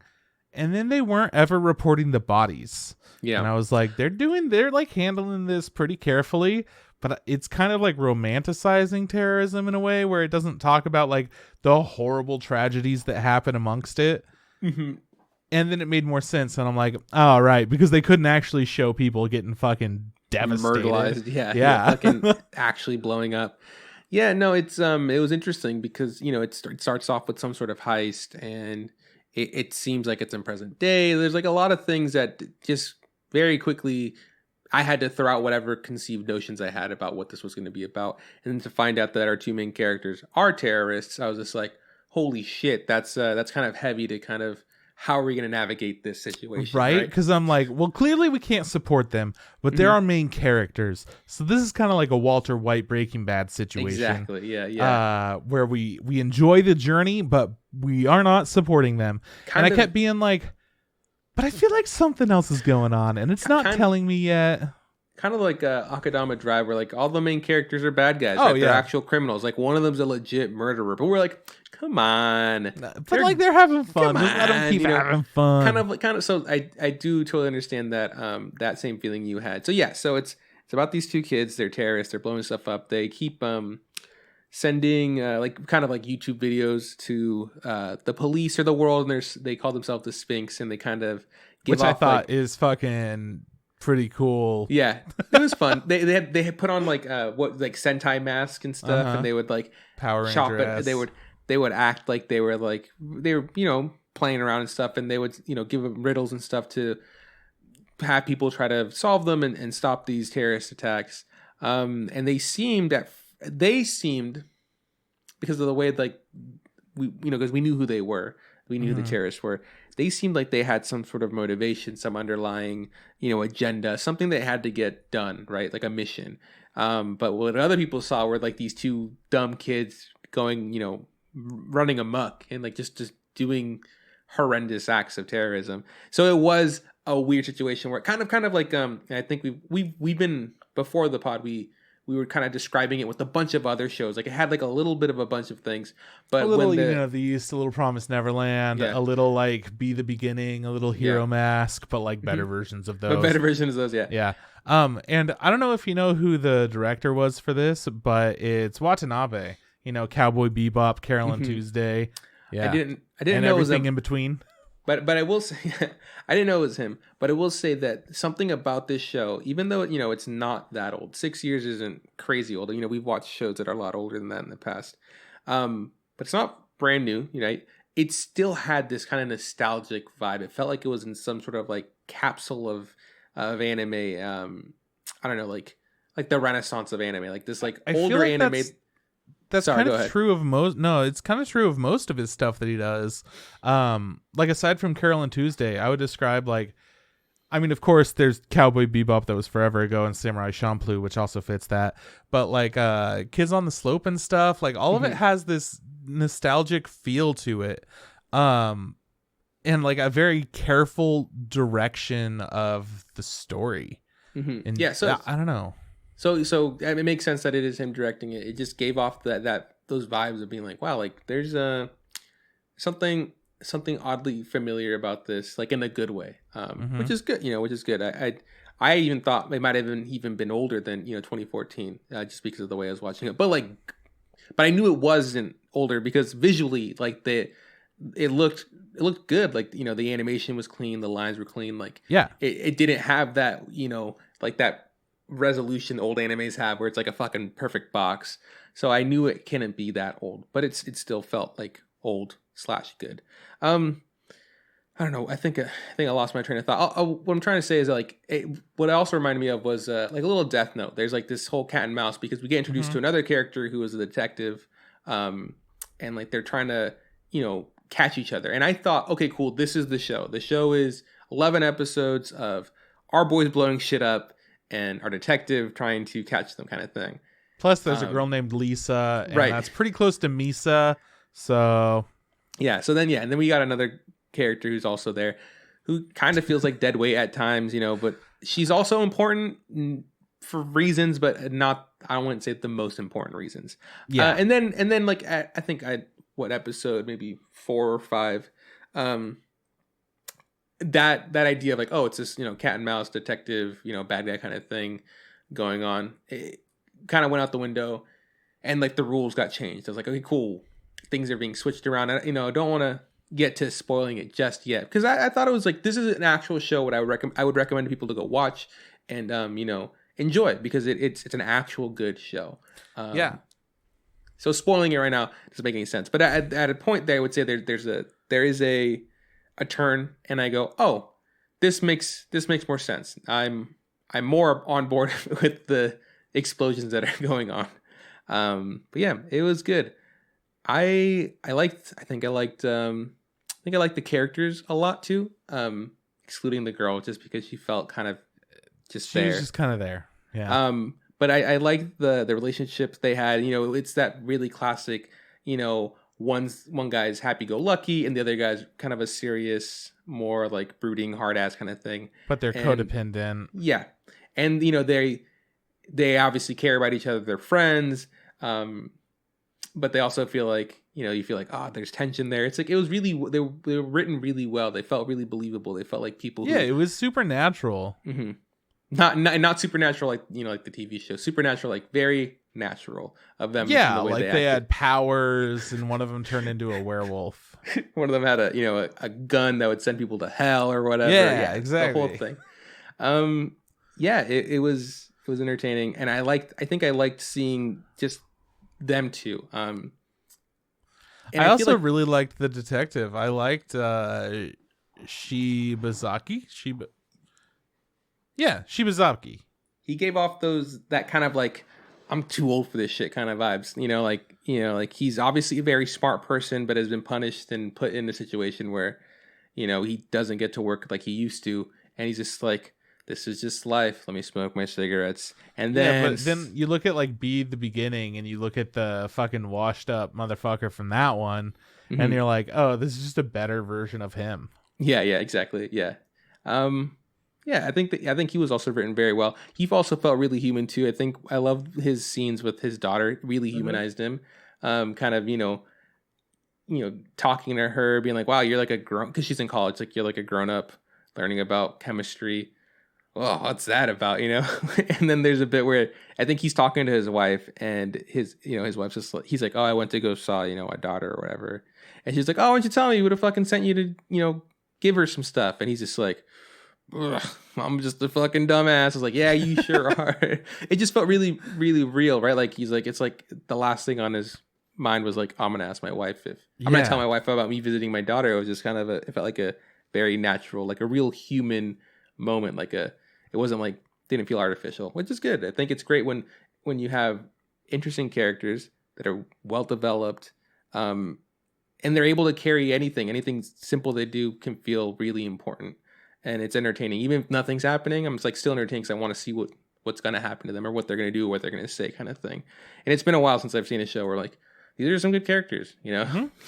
Well, actually, not. It hasn't been that long. It feels like a long time. It was for sure The Great Pretender, which was like, I don't know, a couple months ago. But which still. is next week. Oh, thank God it's next week. I'm so excited for The Great Pretender. Okay. Do you have anything to say before we kind of get into the spoily bits of this show? No, but I came away very surprised. It feels like something that I don't think you could make that easily, and they handled each like beat of this show very well. While the end, I feel like in general Watanabe has kind of an issue with endings, in my opinion. Okay. Things don't wrap up super cleanly and naturally all the time. And this ending got pretty messy.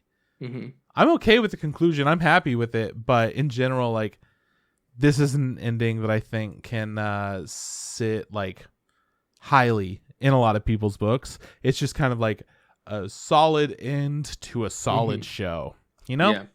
No, I agree. I think when we were talking earlier, like the one thing I brought up and you hadn't even mentioned was, you know what? Not the biggest fan of the way it ended. Not to say the ending was bad. I just thought it could have been different, I guess, or handled differently.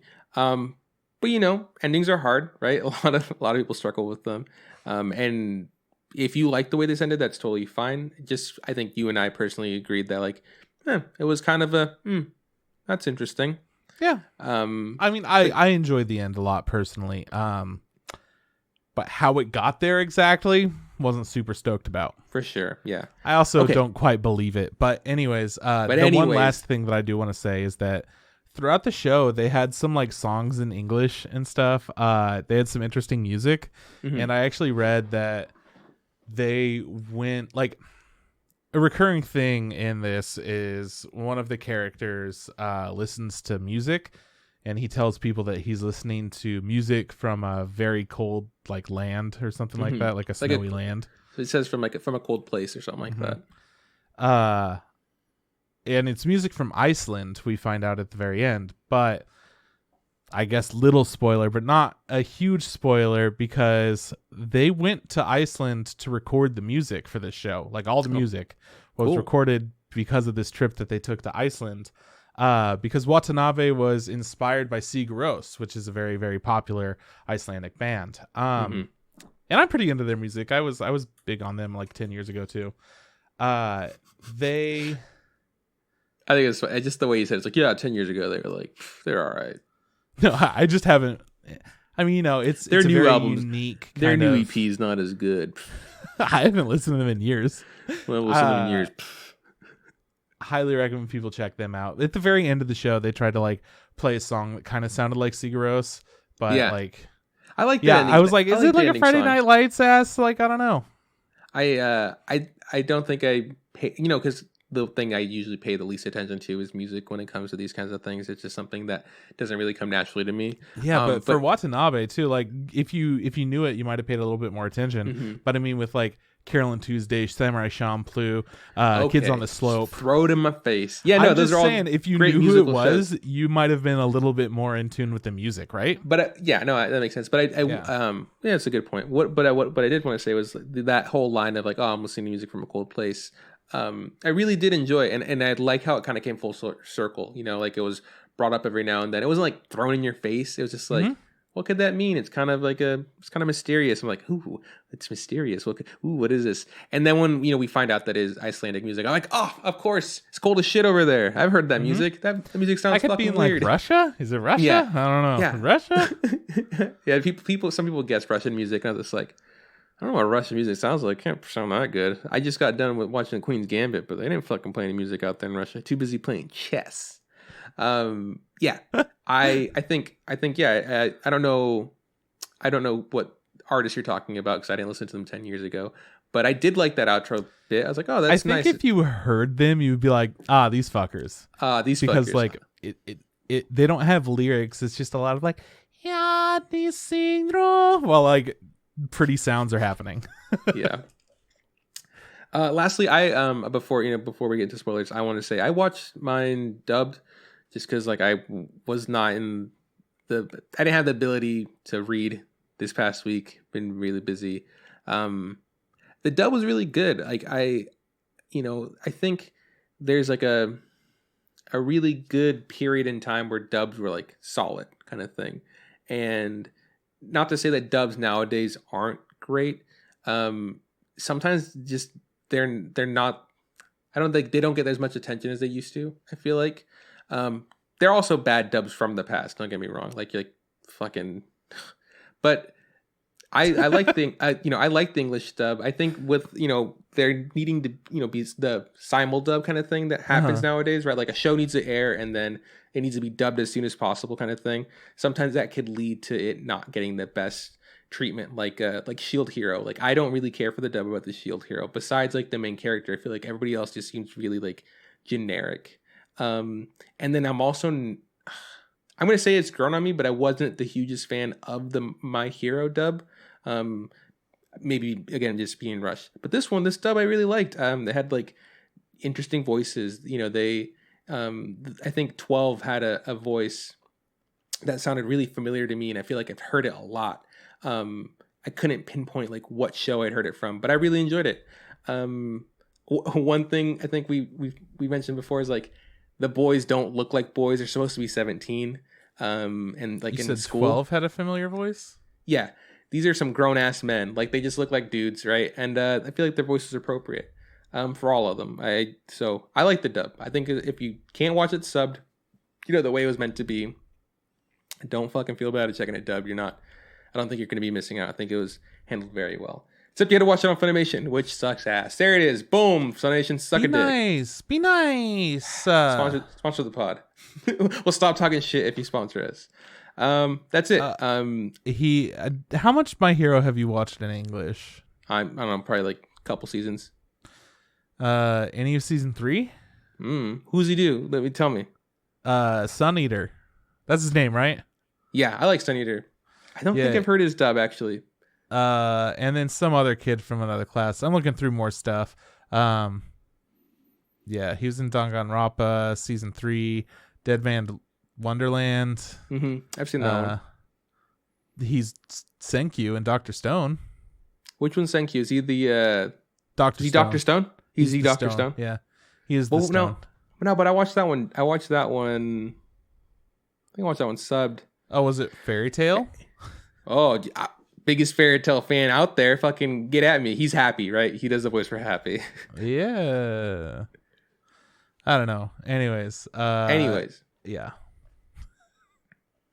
I'm still looking for people that he might be, but continue on.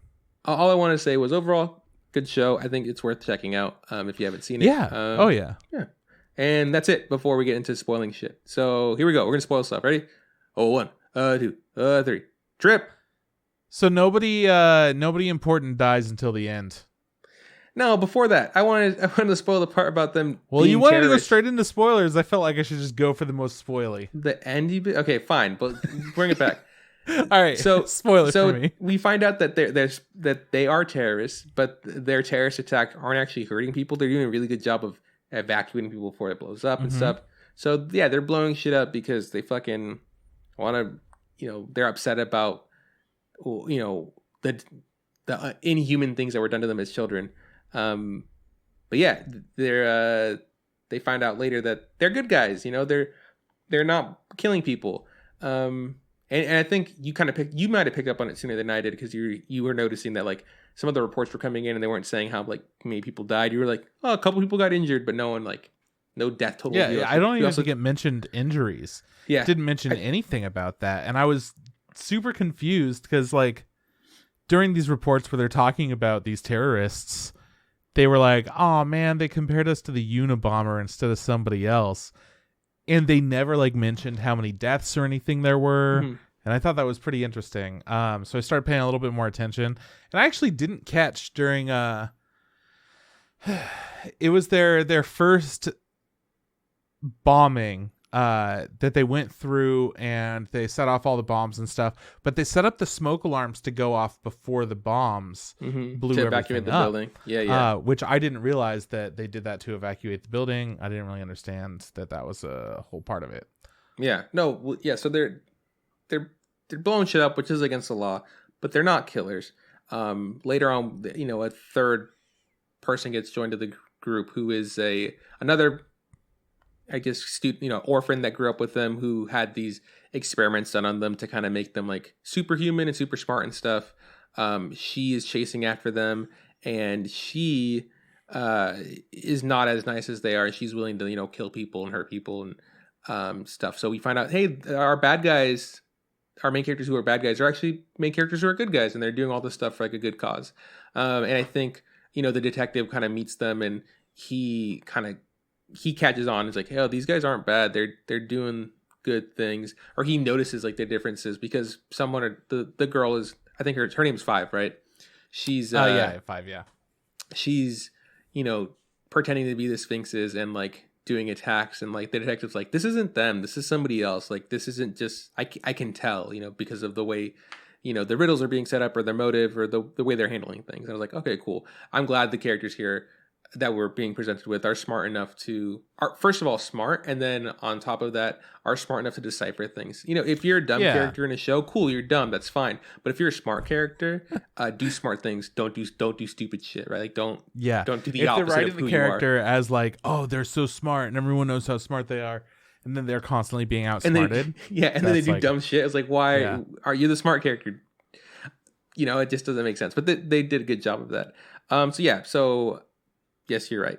At the end of the show, after they fucking set off their atom bomb, which they had stole at the very beginning, didn't kill anybody, just fucking EMP'd the fuck out of Japan.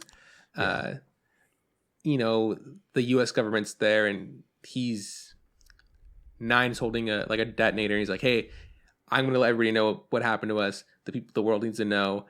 And he's like saying that if you hurt me, like, I'm going to fucking blow up another atom bomb I have that's actually in a nuclear reactor, which would be fucking horrible. And I'll fucking do it. He's like, I'll do it. And I was like, in my head is like, I think he's gonna fucking do it. I think he'll actually do it. I hope he didn't, but he could have. And then there's like this quick chatter over the radio with like the U.S. government. And there's like, look, do your mission. We can't let people know that the U.S. government was involved in this kind of stuff. It's better to kill them.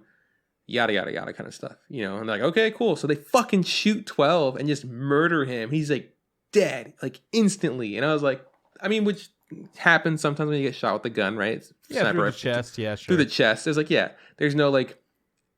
there's no moment for like final words. It's like he was just gone, which was brutal. But I mean, during the whole episode, I think they were all prepared to die, like a lot, and then they just died after they were prepared. Yeah. So 5 earlier had died. She lit herself on fire. After releasing 9, which I thought was a little unexpected. It felt like I was not ready for it. It felt like I thought like there was something that we should have seen a little bit more throughout it, but exactly. I felt like I was like, okay, wait. So it almost feels like 5 is kind of saying like, oh, cool, 9, I was in on this situation the whole time. I was just kind of playing the bad guy kind of thing, but I don't think that was the case. I think she just kind of had like a change of heart. It's like, okay, cool, you know what, fuck it, I'll let you go kind of thing. It was more so she always wanted to get the best of him, but she realized that she couldn't get the best of him without doing some fucked up stuff, which wasn't cool, and it just made him not be able to get out of it because he was like too good of a person, essentially. And she realized that, and she's like, anyways, I'm going to fucking kill myself. Peace. Good luck. Yeah. So she died. Okay. 12 gets shot. 9 is like distraught, but he's going to fucking do it. Luckily, the detective like talks him out of like blowing up the things. Like, he's like, you got to promise me, the people are going to know what happened to us. Like, this isn't going to be swept under the rug kind of stuff. And he's like, I promise. He gives him the detonator, and then fucking 9 dies. He's just like, here I go. He just fucking passes out. And then throughout the entire show, we are kind of, slowly fed the information that they're sick. They're not, because of the things that were done to them as children, they're not healthy. They suffer from headaches, and they suffer from nightmares and migraines. Like, there's like moments, even 5 at one point, like after being super stressed out, gets hospitalized and stuff. So we see yeah, she pretty much everyone was just fainting at every point except for the detective. So even though they are very smart, very like capable stuff, they have a short lifespan. So we are led to believe that they were gonna die anyways. Like they were gonna, it was just gonna happen. 9 just happened to die a couple minutes after 12 was shot, which I just felt was a little abrupt and almost unwarranted. I think it would have been cool for him to get arrested and then die in transit or something, or die later. But for him to die so quickly afterwards, it just didn't. It felt weird. It just like, oh, cool. Just kind of like fucking The Notebook. Spoilers for The Notebook. The Notebook, when the mom or the girl that dies in her sleep, and then the husband sleeps with her, and he also dies that same night. I don't know. I know that couples die close to each other because of like their love and their sadness, and there's a whole thing behind it. But I don't know if it's that instant. That was my only. If you take a lot of pills, it is. They didn't take pills that you saw. It would have been pretty fucked up to watch them take a bunch of pills.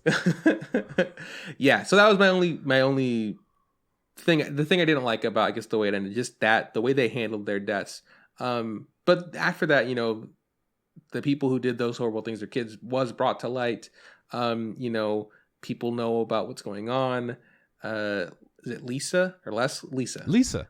Lisa's visiting their grave. The detective's visiting their grave. It's been a year, like a year has passed, kind of thing. And they have a quick chat, and they're talking about what is it? The Icelandic music. I was like, oh, this is nice. I like the way this ends. And that was kind of how it just kind of all wrapped up in a bow. And I was like, nice, it's done. And 11 episodes up, 11 episodes down. Problem solved. It was good. I mean, I felt like it had a resolution, and overall good stuff. It was really fun watching it because you didn't know what was going to happen next. You didn't know who these characters were. It just kept giving you little pieces while you were also trying to figure out the puzzle in a certain way. You're like, what does it mean? What's all this? And they kept having a recurring thing about Oedipus going on, which was interesting. And it was just fun to watch, but I don't think it was that smart. Like, I think it was just it felt very much like a TV show, Yeah, what I felt like was a smarter version of this? I feel like Eden of the East was smarter, even though Eden of the East was like filled with like jokes and stuff. It was like a comedy that was also like really, it handled a lot of different subjects about how their particular stories of having a pretty much infinite sum of money. Either you spend it all and you die, or like you die trying to do whatever. But the whole goal is to make the world a better place. But honestly, you don't have to do anything with it. They handled like every possibility very well, I think, in Eden of the East. Where in this show, it was... Because, of course, there's also the whole element of we have to figure out who these terrorist people are that keep doing these horrible things. Then you find out, oh, it's not horrible things. It's actually there so that all of these like nerdy ass motherfuckers can reprogram missiles that were going to kill everyone in order to like make them safe and shit like that. Like it was all a bunch of weird stuff. This felt a little bit more like everything was already in place and the characters didn't really have to struggle for anything. Where Eden of the East, you see like they're even struggling with the decisions that they made. This is like Terror in Resonance feels a lot more like this is a TV show with a specific plot that it's going to follow. And you're getting little pieces of the story as you go on, opposed to Eden of the East, where you have all the information there that the characters know. Of course, our main character in that show had amnesia. So we're learning certain parts along with him. But as far as like Terror in Resonance goes, these characters know everything, but the show's not willing to tell us any of it. So, it feels a lot more like a TV show than Eden of the East does, despite it also feeling like a TV show and being jokier. Just the way that the story is told was less genuine. Right. I don't know.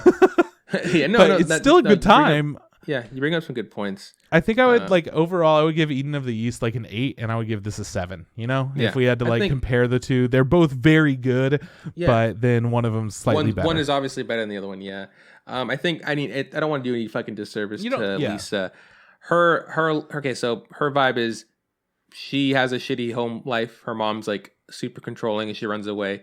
And the reason she's kind of there is she kind of becomes, I don't know, like the thing that brings these two boys down to earth a little bit. You know, I feel like obviously 12 was nicer, like he just had that all around nicer vibe, but he actually really cared for her.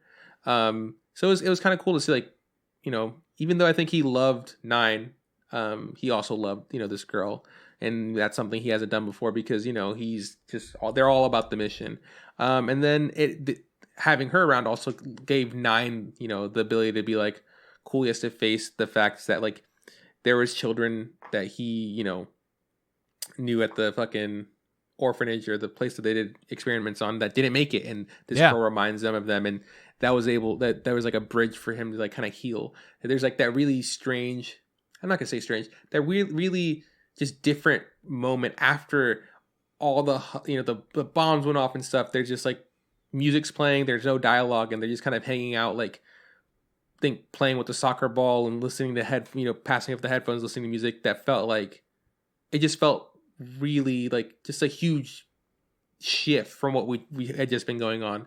And it's just an example of like how she helped these two characters change like in a positive way. So she is important. She's also not super important, I feel like, overall. Yeah, I feel like it was kind of shoehorned in that she helped them change. But I mean, that's kind of the way that he does a lot of his stories. I'm still into it. But it was still good. She's still, you know, her being there is not like a bad thing. So I just wanted to talk about her. In case someone came out like, yeah, what about her? She was there. She was fine. She just wasn't really worth much note, which sucks because it started out and I was like, okay, well, she's being bullied. This clearly sucks. But then she's like immediately like, I don't want to die, so I'll be an accomplice, which makes sense. Like people are self-preservational. But then instead of being like, hey, what the fuck's going on? She's just like, kind of there. Yeah, it's a lot. Then it's a lot of her also kind of just like becoming, you know, bait and, you know, being used against the boys. It's like, fuck, just stay in your fucking hotel, you know, the hotel room or the apartment. Just please, you're really fucking everything up by trying to help. Just stop trying to help, kind of thing. She was a bad cook. Fuck out of here. She was a bad cook. Dude, that pot had whole carrots, whole potatoes, whole tomatoes. She just put pokey sticks in there. I'm like, all right. So that's our joke of the show. That was it. I was like, she's like, oh, I'll eat the food. It's like, no, it's fucking inedible. It's like, it's not that bad. It's like, bitch, look at it. Look what you put in there. Are you kidding me? You eat it. And then she eats it. And she's like, oh, well, that was the worst thing I've ever had. Yeah. So that's it, man. I think that's all we got to say about the show. Check it out. It's a good show. It's on Funimation. Maybe it's on Hulu. It's also on Hulu. Yeah, it's only subbed on Hulu though, but it's there. I didn't. By the way, did you watch Blood Blockade Battlefront? I've seen the first one. Yeah. Main character. Fuck it, knew it. Camera guy. I knew he sounded super interesting. Yeah. Good. I like that character. That's why. And that's from kind of around that same time, I think, right? Yeah, I think so. Yeah, I for sure saw all of the first one. 2015. Yeah. Good. Cool, man. Good. I knew I heard that voice before. I like that voice actor. I think he does a good job. Well, he's still doing stuff. Cool. So that's the episode. Next week, we're going to be talking about finally some more The Great Pretender. Jesus Christ. Okay, there we go. It's I guess it's the second half. I don't know if it's another 12 episodes. I think like 11, I think, and it's all just one case. One case, specifically, right, yeah. Like since it's not split up into like first core, second core, or whatever. This is all about our blonde-haired boy, the French boy. Yeah, what his whole backstory has been and what his life is going to amount to. Because all of them kind of like have their own little like story arcs. For their they all have their cases. Yeah. Yeah. So this one, I'm super excited about. I've been very interested in what this dude who's behind like everything in the show has been up to. everyone should absolutely go and watch Great Pretender. If you're listening to an anime podcast, there's no reason for you to not watch Great Pretender. It's fantastic. It's on Netflix. Yeah. They kill it. It's incredible. If you're watching the first episode and you go, why the fuck are they talking all goofy this long? Yeah, give it like 8 minutes. Yeah.